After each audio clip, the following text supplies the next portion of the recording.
अहो एवढं कशाला? ज्यांनी मोदींवरती चित्रपट काढला होता, नरेंद्र मोदींवरती चित्रपट, आणि ज्याच्यामध्ये नरेंद्र मोदींची ज्यांनी भूमिका केली होती तो विवेक ओबेरॉय, तो दुबईमध्ये राहायला गेला.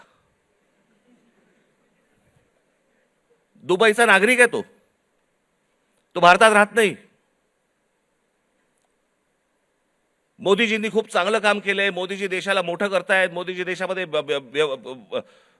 काय काय काय उद्योग आणतायत, हे आणतायत वगैरे वगैरे, अशी मुक्ताफळं जी आत्ता केली. तो कोण? आर माधवन. माधवन ना तो? आर माधवन. विचारा कुठे राहतो हा आर माधवन? दुबईमध्ये स्थायिक झालेला आहे. यांना जर समजा या देशाबद्दल आहे प्रेम, या देशातल्या पंतप्रधानांबद्दल प्रेम आहे, ते विकास करतायत, हा जर समजा ह्यांना विश्वास आहे, हे परदेशात का जाऊन राहतायत? हे परिवारासकट दुबईला जाऊन का राहतायत? इथे येणार, स्पॉन्सर फिल्ममध्ये काम करणार, गव्हर्नमेंट स्पॉन्सर्ड फिल्ममध्ये, ते धुरंधर बिरंदर, आणि मग इथून करून जाणार परत दुबईला.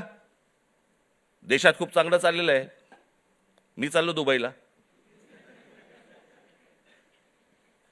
ही माणसं दुबईला जात आहेत. या मुलांचं काय घेऊन बसलोय आपण?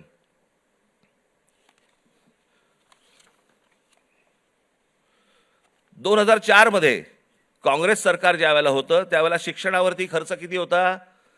3.2%. आज 2026 मध्ये तो किती आहे?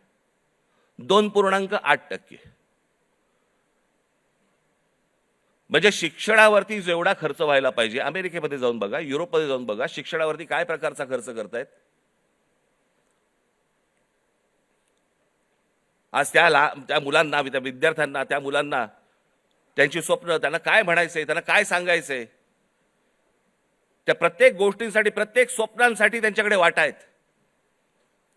आज पंतप्रधान सांगतायत, त्यांच्या निवेदनामध्ये बोललेत की ही विद्यार्थी हे सगळे जे आहेत हे चुकीच्या रस्त्यावरती भरकटलेले आहेत. चुकीच्या रस्त्यावरती. मी एक ओशोंचं एक वाक्य ऐकलं, मी वाचलं होतं ज्यावेळेला, मी त्यातलं एक वाक्य होतं ओशोंचं, फार छान वाक्य होतं. आणि त्याच्यामध्ये असं म्हणाले ते कि कौन कहता है कि इस देश का युवक गलत रास्ते पे भटक रहा है? रास्ता बनाने वालों ने ही अगर गलत रास्ता बनाया है तो युवकों को क्यों टोकते हो?